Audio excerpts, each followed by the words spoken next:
ओम नमः शिवाय। Creative soldier के ब्रह्मज्ञान की सीरीज के छठे एपिसोड में आप सभी का स्वागत है।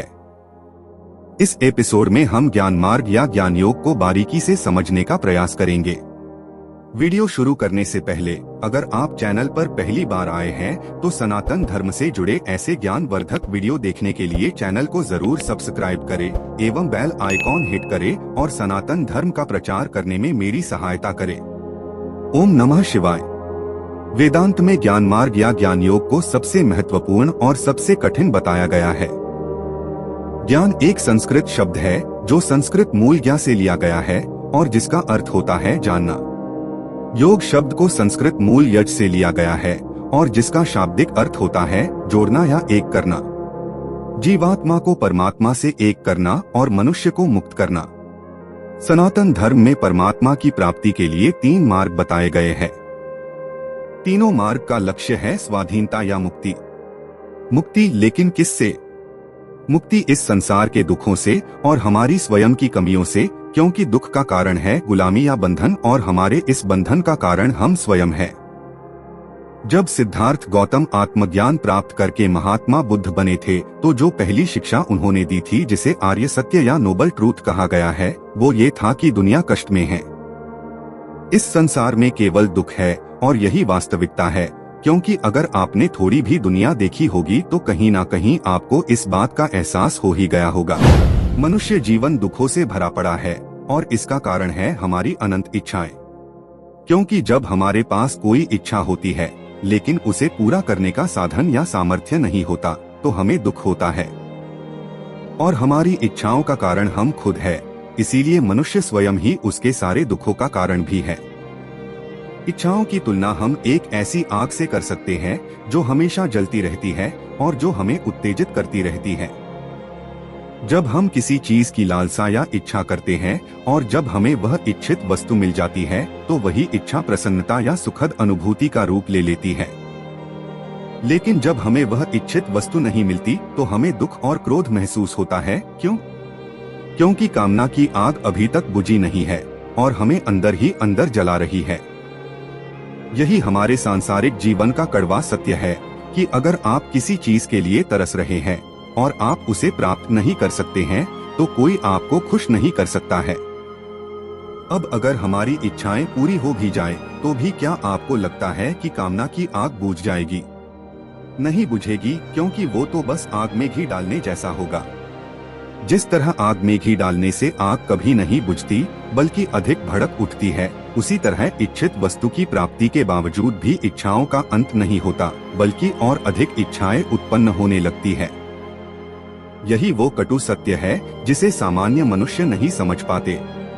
एक तरह से ये इच्छा एक समझौते की तरह है जो हम अपने आप से करते हैं कि हम तब तक दुखी रहेंगे जब तक वह निश्चित वस्तु या व्यक्ति हमें मिल न जाए। फिर जब वो चीज मिल जाती है तो एक पल की खुशी मिलती है, लेकिन अब हमेशा एक डर और एक तनाव सा बना रहता है कि वो प्राप्त की हुई वस्तु या व्यक्ति कहीं खो ना जाए। और अंत में तो हमें उसे खोना ही है, क्योंकि या तो आपको उसे छोड़ के जाना होगा या फिर उसे आपको छोड़ के जाना होगा, या फिर कुछ समय बाद वह वस्तु या व्यक्ति आपको खुशी देना बंद कर देते हैं। यही तो बंधन है। जब तक हम बाहरी दुनिया के सुख और आनंद की तलाश में हैं, तब तक हम अनजाने में ही सही लेकिन दुख और कष्ट के बीज ही बो रहे हैं। अगर हम बारीकी से निरीक्षण करें तो हमें पता चलेगा कि सुख के एक छोटे से पल के लिए हमें दुखों का पहाड़ उठाना पड़ता है और यही माया है। यही इस क्षण भंगुर संसार का कटु सत्य है। अब सवाल ये उठता है कि ईश्वर ने इस जालिम संसार को बनाया ही क्यों? इसका जवाब है कि उन्होंने इसे नहीं बनाया है। हमने ही इसे बुरा बनाया है और हमें ही इसे अच्छा करना होगा। जिन दुखों से हम पीड़ित हैं, जिन बंधनों के तहत हम संघर्ष करते हैं, हम स्वयं ही उनके कारण हैं। हम स्वयं अपने भाग्य के निर्माता हैं। वास्तव में भाग्य जैसी कोई चीज होती ही नहीं है, क्योंकि हमारा जीवन हमारे पिछले कर्मों का ही परिणाम है और हम स्वयं ही हमारे कर्मों के निर्माता है, तो हमें ही इसे नष्ट करने में भी समर्थ होना पड़ेगा। ज्ञान योग का संपूर्ण सार भी यही है कि वो मानव जाति को वास्तविकता से अवगत कराएं। एक इल्ली अपने ही शरीर के पदार्थों से अपने चारों ओर एक छोटा सा आवरण बना लेता है और अंत में खुद को उसी में कैद पाता है। अब वो चाहे वहां रोए या चिल्लाए, कोई भी उसके बचाव में नहीं आएगा। उसे खुद ही संघर्ष करके बाहर भी निकलना होगा, एक सुंदर तितली बनकर। उसी तरह है ये बंधन जिसमें हम खुद को अनंत कर्मों से बांध रहे हैं और इस बंधन पे विलाप करते हैं। लेकिन जब तक हम स्वयं इसे नहीं करते हैं, तब तक कोई हमारी मदद नहीं कर सकता, खुद ईश्वर भी नहीं। शंकराचार्य कहते थे कि हमारे इस बंधन का कारण अज्ञान ही है, हमारा ये सोचना कि हम सिर्फ शरीर या मन हैं। मनुष्य जन्म से या स्वभाव से दुष्ट नहीं है। प्रत्येक मनुष्य परमात्मा है। हर एक जीव जिसे आप देख रहे हैं वो और कोई नहीं बल्कि स्वयं शिव ही है। यत्र तत्र सर्वत्र स्वयं शिव ही है, बस अज्ञान से ढके हैं और यही अज्ञान हमें बांधता है। अज्ञान ही सभी दुखों, सभी पापों का कारण है और ज्ञान ही हमें इससे मुक्त कर सकता है। यही है ज्ञान मार्ग कि ज्ञान हमें मुक्त करेगा। लेकिन कौन सा ज्ञान है जो हमें मुक्त करेगा? कौन सा ज्ञान है जो सबसे उच्चतम है? ग्रीक दार्शनिक सोक्रेटिस ने भी यही प्रश्न अपने गुरु से पूछा था कि of all knowledge which is the highest, अर्थात सभी ज्ञानों में सर्वोत्तम ज्ञान कौन सा है? तो जवाब मिला था कि नो थाई सेल्फ, अर्थात स्वयं को जानो। हमारे उपनिषदों में भी हमें यह पढ़ने को मिलता है कि एक महान दार्शनिक जो उस समय के सभी जाने माने दर्शन और विज्ञान का अध्ययन कर चुके थे, वे एक मुनिवर से पूछते हैं कि हे गुरुदेव, मैं इन पुस्तकों से प्राप्त होने वाले तुच्छ ज्ञान से थक गया हूँ। दुनिया की घटनाओं का अध्ययन अब मुझे संतुष्ट नहीं करता, क्योंकि विज्ञान कभी भी परम सत्य को प्रकट नहीं कर सकता। मैं उच्चतम को जानना चाहता हूँ कि जिसे जानकर मैं ब्रह्मांड की वास्तविकता को जान सकूं। तब मुनिवर ने कहा, स्वात्मानम जाने ही, अर्थात स्वयं को जानो। खुद का अध्ययन करो। यदि तुम अपने स्वयं के वास्तविक स्वरूप को जान पाते हो तो तुम ब्रह्मांड की वास्तविकता को जान पाओगे। अपने आप में ही तुम शाश्वत सत्य और सभी घटनाओं के स्रोत को पाओगे। स्वयं को जानने से ही तुम परमात्मा और इस संपूर्ण सृष्टि को जान पाओगे। रामकृष्ण परमहंस कहते थे कि हमारा ये शरीर ब्रह्मांड का ही छोटा स्वरूप है, जो स्थूल और सूक्ष्म परिमाण में भी है। जैसे केवल मिट्टी को पूरी तरह जान लेने से हमें मिट्टी से बने सब कुछ का पता चल जाता है, उसी तरह अपने वास्तविक स्वयं का ज्ञान अर्थात आत्मज्ञान ही सभी ज्ञानों में उच्चतम है। हमारे उपनिषदों में कहा है कि हमारी आत्मा ही ब्रह्मा है। अयम आत्म ब्रह्मा, और इसे जान लेना यानी ब्रह्म को जान लेना, और ब्रह्म को जान लेना यानी ब्रह्मांड को जान लेना, क्योंकि सर्वं खलुइदं ब्रह्मा, अर्थात ये संपूर्ण संसार केवल और केवल वह ब्रह्म ही है। अभी आपको शायद मेरी इस बात पर पूर्ण रूप से विश्वास ना भी हो, लेकिन जैसे जैसे आप अभ्यास करके उस परम सत्य के करीब पहुंचेंगे तो यह स्पष्ट होता जाएगा कि ये केवल कल्पना नहीं है, परंतु यही वास्तविकता है। आत्मज्ञान ही वेदांत है। वेद यानी विद्या या ज्ञान, और अंत यानी अंतिम। वेदांत अर्थात अंतिम विद्या, वो जिसे जानकर सब जाना जा सकता है। अभी हम अज्ञान से भरे हुए हैं और खुद को केवल पुरुष या स्त्री, ये या वो, राम या श्याम ही समझते हैं। लेकिन अज्ञान दूर होते ही हम पाएंगे कि इस भौतिक ज्ञान जिसे आज हम इतना महत्व दे रहे हैं, वास्तव में उसका कोई महत्व है ही नहीं। आत्मज्ञान ही वह आधार है जिस पर भौतिक विज्ञान का अध्ययन संभव है, और इसीलिए आत्मज्ञान ही सर्वोच्च है, और आत्मज्ञान ही सभी योगों का लक्ष्य भी है, एवं हमारे जीवन का लक्ष्य भी यही है कि हम आत्मज्ञान को प्राप्त करें। अब प्रश्न यह उठता है कि आत्मज्ञान हमें मिलेगा कैसे? आत्मज्ञान आपको शास्त्रों या पुराणों के अध्ययन से नहीं मिलेगा, ना ही मेरे वीडियोस देखकर मिलेगा। आत्मज्ञान तो स्वयं का अध्ययन करके और योग की विभिन्न शाखाओं का अभ्यास करके ही प्राप्त किया जा सकता है। हमारे वेदों और पुराणों में कई जगह ऐसा कहा गया है कि मनुष्य का ज्ञान ही उसका बंधन है, लेकिन वास्तविकता में ऐसा नहीं है।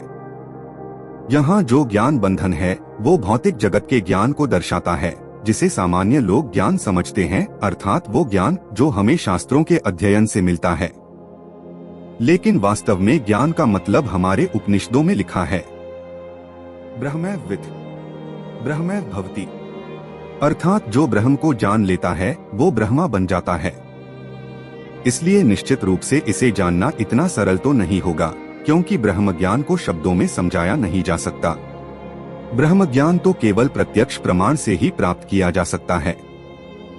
ज्ञान का जो अंग्रेजी शब्द है नॉलेज, वो भी ग्रीक शब्द नोसिस से आया है, जिसका शाब्दिक अर्थ होता है अनुभव के माध्यम से जानना। इसीलिए अगर हम शास्त्रों और वेदों से प्राप्त ज्ञान को पकड़े रहेंगे तो वो ज्ञान बंधन का रूप ले लेता है। ब्रह्म ज्ञान को केवल एहसास से ही पाया जा सकता है और ज्ञान योग का भी यही लक्ष्य है। आचार्य शंकर कहते थे कि अविज्ञाते परे तत्वे शास्त्र तीतिस्थु निष्फला, विज्ञातेपि परे तत्वे शास्त्र तीतिस्थु निष्फला।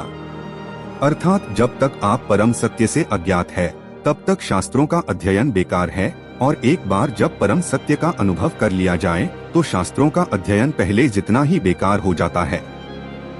विवेक चूड़ामणि में आचार्य शंकर कहते हैं कि शब्दजालम महारण्यम चित्तभ्रमण कारणम अतः प्रयत्नाज ज्ञातव्यम तत्व ज्ञास्तत्वमात्मनः।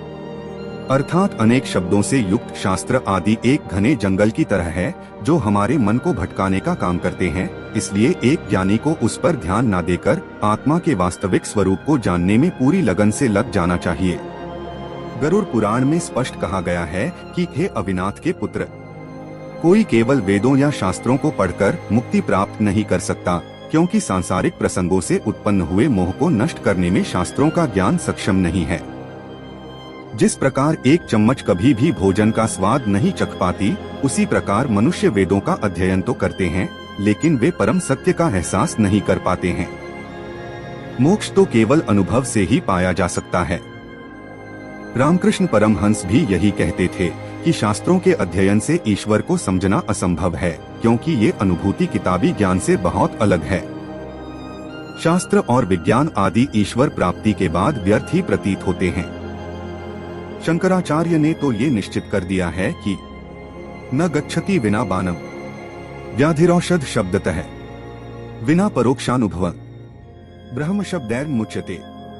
अर्थात जैसे कोई बीमारी केवल दवा के नाम से नहीं मिट जाती, उसी प्रकार प्रत्यक्ष अनुभव किए बिना केवल भगवान के नाम के उच्चारण से या उनकी कथा सुनने मात्र से मुक्ति असंभव है। अगर आपने ब्रह्मज्ञान की सीरीज के पिछले एपिसोड देखे होंगे तो आप जानते होंगे कि इस समस्त ब्रह्मांड में केवल एक ही आत्मा है। आप में, मुझ में, हर सजीव और निर्जीव में केवल और केवल वही अनंत है। हम जानते हैं कि इस ब्रह्मांड में केवल एक ही चेतना है, और उसी एक चेतना को जब इंद्रियों के माध्यम से देखा जाता है तो हमें ये भौतिक संसार नजर आता है।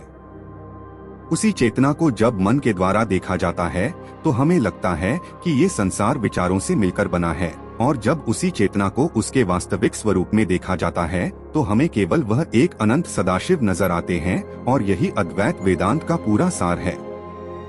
चलिए इस बात को गहनता से समझते हैं। अब तक आप ये मानते होंगे कि मनुष्य के शरीर में एक आत्मा होती है, लेकिन ये पूर्ण वास्तविकता नहीं है। ये तो अद्वैतवाद को समझने के लिए हमने मान लिया था। वास्तव में आत्मा ही शरीर भी है। केवल वही एक चेतना, एकमात्र अस्तित्व है। उसी चेतना को जब इंद्रियों के माध्यम से देखा जाता है तो शरीर बन जाती है। उसी चेतना को जब विचारों के माध्यम से समझा जाता है तो मन बन जाती है। वास्तव में मन, शरीर और आत्मा अलग अलग नहीं है। सब कुछ केवल वह आत्मा ही है, केवल रूप और गुण में भिन्न है। वही चेतना कभी शरीर कहलाती है तो कभी मन और कभी आत्मा। जैसे मैं अपने विचारों को मेरे शब्दों द्वारा व्यक्त करता हूँ, मेरे विचार बिना शब्दों के अपने आप को व्यक्त नहीं कर सकते। उसी प्रकार सदाशिव अपने आप को शक्ति यानी प्रकृति द्वारा व्यक्त कर रहे हैं। जैसे मेरे शब्द वास्तव में मेरे विचार है, उसी तरह ये संपूर्ण संसार वास्तव में शिव है। एक अद्वैत ज्ञानी या आत्मज्ञानी मनुष्य को संसार ऐसा ही नजर आता है। एक अद्वैत आत्मज्ञानी इस संपूर्ण संसार में केवल शिव को यानी अपनी आत्मा को या ब्रह्म को देख सकते हैं। ये संपूर्ण जगत सत्य नहीं है। वास्तविकता केवल मैं हूँ, मैं ही एक अनंत हूँ, मैं ही शिव हूँ, मैं ही ब्रह्मा हूँ। यही अंतिम सत्य है। वो तो बस अज्ञान या माया के कारण हमें अनेकों जीव नजर आते हैं। इस बात को शंकराचार्य इस प्रकार समझाते हैं कि मान लो आप शाम को रास्ते पर चल रहे हो और सड़क पे आपको सांप नजर आता है। आप एक पल के लिए घबरा जाते हैं, लेकिन जब आप विवेक से काम लेते हैं तो आपको पता चलता है कि वो सांप वास्तव में सांप है ही नहीं, वो तो बस एक रस्सी थी। ये सब भी बस उसी तरह है जैसे वो सांप और रस्सी दो अलग अलग चीजें नहीं है, लेकिन किसी को सांप दिखता है तो किसी को रस्सी, जबकि वो दोनों एक ही है। वैसे ही किसी को संसार नजर आता है तो किसी को शिव। जब हम रस्सी को देखते हैं तो हमारे लिए सांप गायब हो जाता है, और जब हम सांप को देखते हैं तो हमें रस्सी नहीं दिखती। दोनों बार हमें कोई एक ही नजर आता है, या तो सांप या रस्सी। हम दोनों को एक ही समय पर एक ही साथ नहीं देख सकते। उसी तरह जब हम स्वयं को एक शरीर के रूप में देखते हैं तो हमें लगता है कि हम बस एक शरीर मात्र है। यह बात दुर्भाग्यपूर्ण है कि आज अधिकतर लोग अपने आप को ऐसे ही देखते हैं। उनको चाहे कितना भी समझा लो, लेकिन जब तक वे चेतना के इस स्तर पर है तब तक उन्हें इस भौतिक आयाम के ऊपर और कुछ नजर ही नहीं आएगा। लेकिन जब हम चेतना के उच्चतम स्तर पर पहुंचेंगे तब हमें स्वयं में सदाशिव नजर आते हैं, जो इस संपूर्ण संसार की वास्तविकता है, वह जो सच्चित आनंद स्वरूप है, वह जो सभी तुलना से परे है, वह जो आकाश रूपी अनंत और सर्वव्यापी है, वह जो मेरी आत्मा और मेरा वास्तविक स्वरूप है। ऋग्वेद में एक सूत्र है, एकम सद विप्रा बहुधा वदंती, अर्थात सत्य तो केवल एक ही है, लेकिन वो अलग अलग रूप में प्रतीत होते हैं। यही तो अद्वैत वेदांत का संपूर्ण सार है कि केवल एक ही अस्तित्व है, और वही एक अस्तित्व विभिन्न रूपों में प्रकट है। स्वर्ग और नर्क, धरती और आकाश, देवता और दानव, भूत और मनुष्य, पशु और पक्षी, सब कुछ केवल वही एक परमात्मा है, क्योंकि सर्वं खलुइदं ब्रह्मा, अर्थात ऐसा कुछ है ही नहीं जो वो नहीं है या उसमें नहीं है। और इसी अनंत एकता का दिव्य एहसास एक ज्ञान योगी का लक्ष्य है। अब प्रश्न यह उठता है कि ज्ञान योग द्वारा ये अनुभव कैसे प्राप्त करें? ये क्षण भंगुर संसार का भयानक सपना कैसे टूटेगा? तन के गुलाम, मन के गुलाम, अपनी इच्छाओं के गुलाम, जीवन के गुलाम, मृत्यु के गुलाम, हम इस संसार में सब कुछ के गुलाम बनते जाते हैं। उस परम शिव के अंश होने के बावजूद भी हम गुलामों की तरह जी रहे हैं। थोड़ा सा दुख होने पर हम दर्द से कांप उठते हैं। जब कोई हमारी मीठी बातें या प्रशंसा कर देता है तो हम खुश हो जाते हैं। ये क्या हाल बना रखा है हमने अपने आप का। माया के इस बंधन को और इस गुलामी को हमें ही तोड़ना होगा, लेकिन कैसे तोड़े इस बंधन को? इसका जवाब आचार्य शंकर ने दिया है। ततः श्रुतिष्ठ मन्नम सतत ध्यानम शिरम नित्य निरंतरम मुने ततो विकल्पम परमित्य विद्वान है वे निर्वाण सुख समुच्यते। अर्थात पहले सुने फिर उस पर विवेक पूर्वक चिंतन करे और फिर साधक को उस सत्य पर लंबे समय तक निरंतर और अखंड ध्यान करना चाहिए। उसके बाद ही वह ज्ञानी निर्वाण अर्थात ब्रह्मत्व को प्राप्त होता है और स्वयं शिवरूप हो जाता है। ओम नमः शिवाय।